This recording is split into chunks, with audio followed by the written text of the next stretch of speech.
Assalamualaikum warahmatullahi wabarakatuh. Alhamdulillahi rabbil alamin. Wassalatu wassalamu ala asyrafil anbiya'i wal mursalin Sayyidina Muhammadin wa ala alihi wa sahbihi ajma'in. Amma ba'du. Saudara-saudara sebangsa, setanah air dan sekeyakinan yang berbahagia. Data-data terakhir yang sampai kepada kita membuat kita sebagai bangsa semakin prihatin. Walaupun tentu tidak membuat kita jadi pesimis, seraya kita tetap memberikan penghormatan dan penghargaan kepada upaya-upaya yang telah dilakukan oleh pemerintah kita.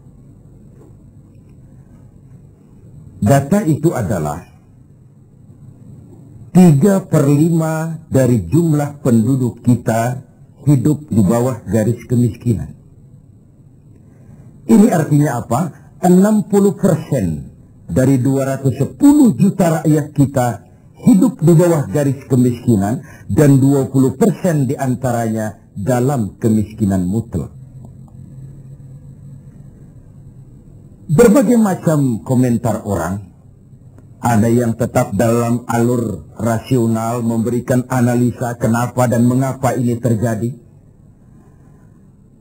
Ada yang berpendapat kurang kompaknya tim ekonomi kita. Ada yang bilang karena korupsi masih merajalela. Ada yang bilang rendahnya upaya untuk law enforcement. Ada yang lebih cenderung mencari kambing hitam, menyalahkan masa lalu. Namun realitasnya kemiskinan itu tetap berjalan, tetap berlangsung. Sementara kita harus melakukan upaya-upaya di dalam alur kebersamaan terhadap kondisi yang dihadapi oleh mayoritas bangsa kita ini. Pada jumpa ini saya ingin menyampaikan sebuah hadis yang diriwayatkan oleh Imam Al-Hakim. Rasulullah sallallahu alaihi wasallam bersabda, Arba'un man kunna fihi nasyarallahu rahmatuh wa adkhalahu jannatuh. Ada 4 hal. Siapa saja yang mempunyai keempat hal ini, Allah akan pancarkan rahmat kepadanya. Allah akan pancarkan kasih sayang kepadanya dan dimasukkannya orang itu ke dalam surga. Mari kita lihat semua kita termasuk salah satu saja dari 4 hal yang dibicarakan ini. Yang pertama, man awa miskinan. Orang yang memberikan perlindungan, memberikan tempat tinggal, menaungi orang-orang yang miskin. Allah melebihkan rizki sebagian kita dari yang lain, agar dalam hidup terjadi take and give. Karena bagaimanapun kita ini saling memerlukan. Tidak ada orang hebat yang bisa hidup sendirian. Betapa dan siapapun kita memerlukan yang lain. 60% rakyat kita hidup di bawah garis kemiskinan dan bukan mereka punya mau. Padahal subhanallah, kita diberikan negara yang begini kaya, hijau, ranau, subur, makmur. Bumi kita mengandung gas, batu bara, minyak, laut kita kaya, hutan kita kaya. Negara kita kaya dan penduduk kita miskin. What wrong? Tapi pertanyaan ini bisa mengundang berbagai macam polemik. Oleh karena itu, saya ingin mengetuk hati kita semua. Allah akan memancarkan rahmatnya kepada orang-orang yang santun, berpihak kepada orang-orang miskin. Hukum sering tidak berpihak kepada kemiskinan. Kebenaran sering tidak berpihak kepada kemiskinan. Sehingga dengan demikian, tersudutlah dia di pojok-pojok kehidupan. Padahal ini masalah kita bersama. Sementara Rasul dengan tegas memperingatkan, Wallahu fi aunil abdi, madamal abdu fi auni akhi. Allah akan selalu menolong seorang hamba, selama hamba itu masih mau menolong saudaranya. Jikalau kita sudah tidak punya kepedulian kepada saudara-saudara kita yang hidup di bawah garis kemiskinan, Jikalau kita biarkan mereka meratap dalam keputusasaan, jangan heran Allah juga tidak akan pernah peduli dengan kita. Sementara kemalangan apa yang lebih besar dalam hidup ini kalau Allah sudah tidak mau peduli dengan kita lagi. Rumah-rumah singgah tetap diperlukan. Pemandangan sehari-hari kita lihat anak-anak kita dalam usia sekolah terpaksa harus berjemur panas terik, terguyur hujan, tidur di tepi-tepi jalan oleh karena tekanan kehidupan, oleh karena sulitnya lapangan pekerjaan, oleh karena kemiskinan-kemiskinan yang dialami.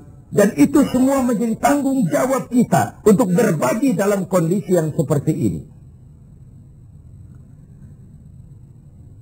Saudara-saudara sebangsa, setanah air, dan seiman yang tercinta.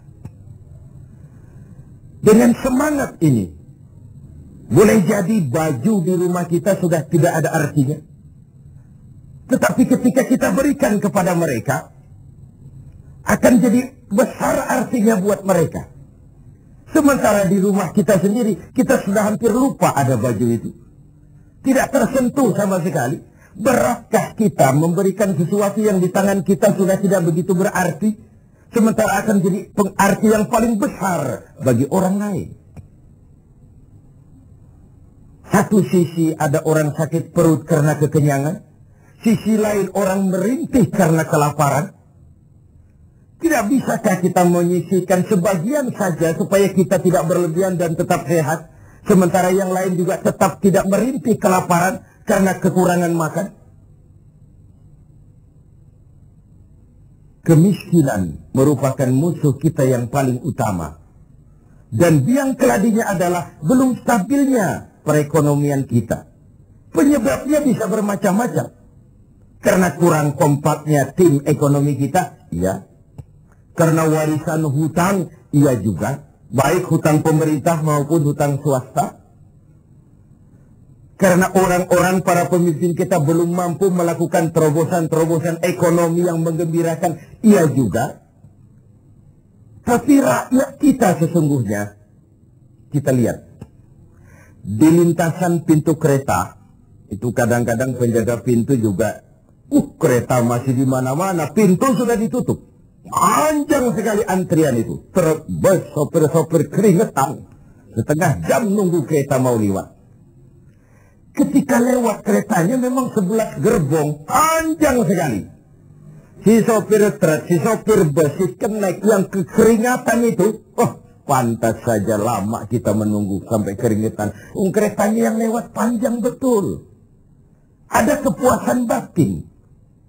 Sebaliknya bayangkan, sudah setengah jam nunggu keringetan, kepanasan, haus, mencekik leher. Antrian mobil panjang di lintasan pintu kereta. Begitu lewat, yang lewat ini cuma lokomotif. Nyumpah kenek-kenek sopir sialan. Dikira apa setengah jam kita nunggu cuma begitu yang mau lewat.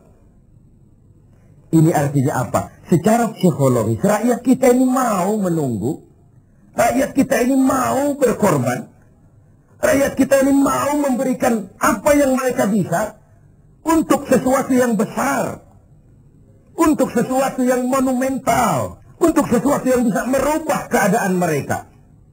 Jangan biarkan rakyat kita menunggu dengan kecewa karena begitu lama menunggu yang lewat cuma lokomotif, cuma kepala kereta yang lewat. Mereka merasa penantian setengah jam sia-sia, pengorbanan peras keringat, haus mencekik leher. Jadi konyol ketika yang lewat cuma sebuah lokomotif. Begitulah. Kadang kita masih terkontaminasi oleh pola lama. Sebagian dari pemimpin kita masih memandang bahwa jabatan itu fasilitas dan kekuasaan. Lebih celaka lagi bahwa jabatan adalah jalan pintas untuk menuju kaya. Merasa giliran. Kemarin kan giliran kamu, sekarang giliran saya. Sepanjang jabatan masih dianggap sebagai fasilitas dan kekuasaan, apalagi jalan pintas untuk menuju kaya, itu rampok. Negara sedang sakit. Ini musim kerja bakti. Pesta sudah selesai. Ini saatnya kita cuci piring.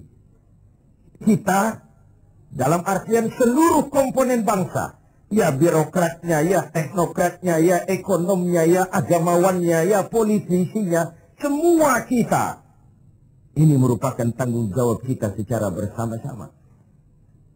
Man awa miskinan. Orang yang santun kepada orang-orang yang miskin. Memberikan tempat bernaung, tempat tinggal. Mendidik, memberikan kesempatan pendidikan kepada anak-anak mereka. Sehingga anak-anak itu, yang juga anak-anak kita, punya hak menatap hari esok dengan pasti. Punya hak menggantungkan harapan dan cita-cita. Seperti juga anak-anak lain punya harapan dan punya cita-cita. Marilah kita semua menyadari, hidup ini sebuah putaran menunggu giliran. Dan jabatan adalah amanah. Sementara menyia-nyiakan amanah adalah khianat. Lebih jauh dari itu, agama mengajarkan apapun yang kita miliki dalam hidup ini sebuah titipan. Harta titipan. Jabatan titipan. Ilmu pengetahuan titipan. Kalau titipan harus disikapi dengan dua.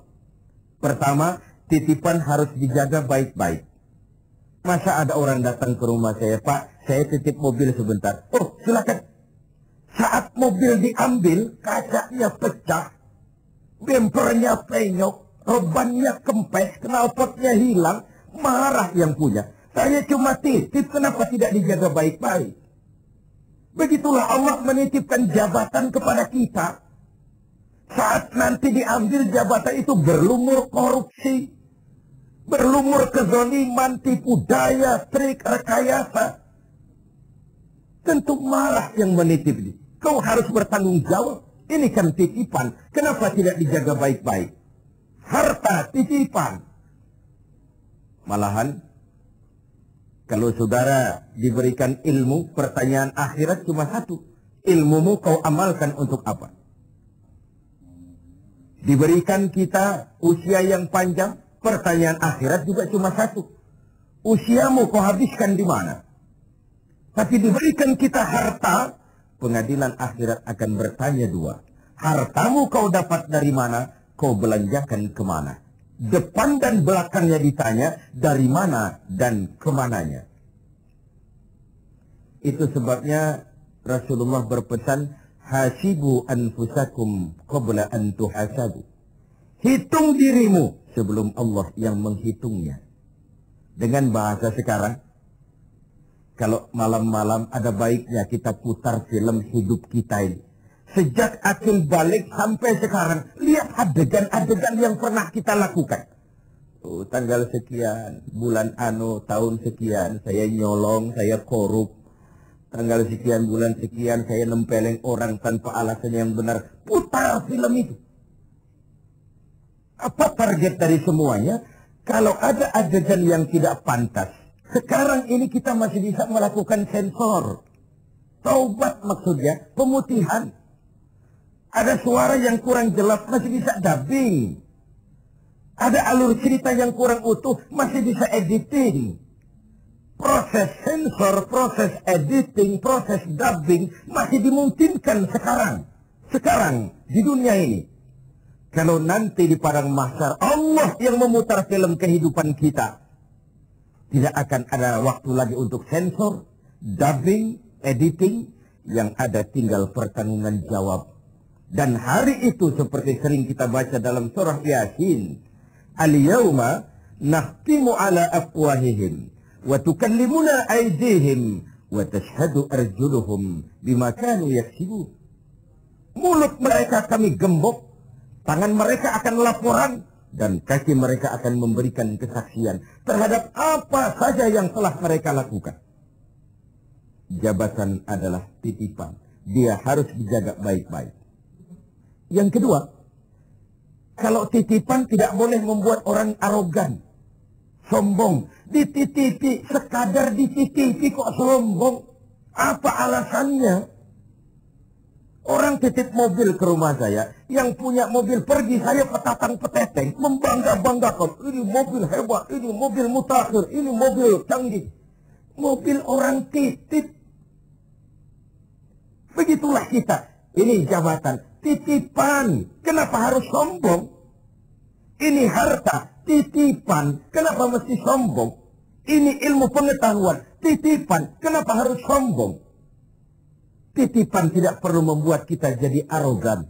Bahkan kalau dia jabatan itu top, kata orang Belanda, legend is louden. Memimpin adalah jalan menderita. Pemimpin adalah orang yang kesepian. Di dunia diikat dengan berbagai macam aturan. Di akhirat akan dibuka perkaranya yang besar-besar.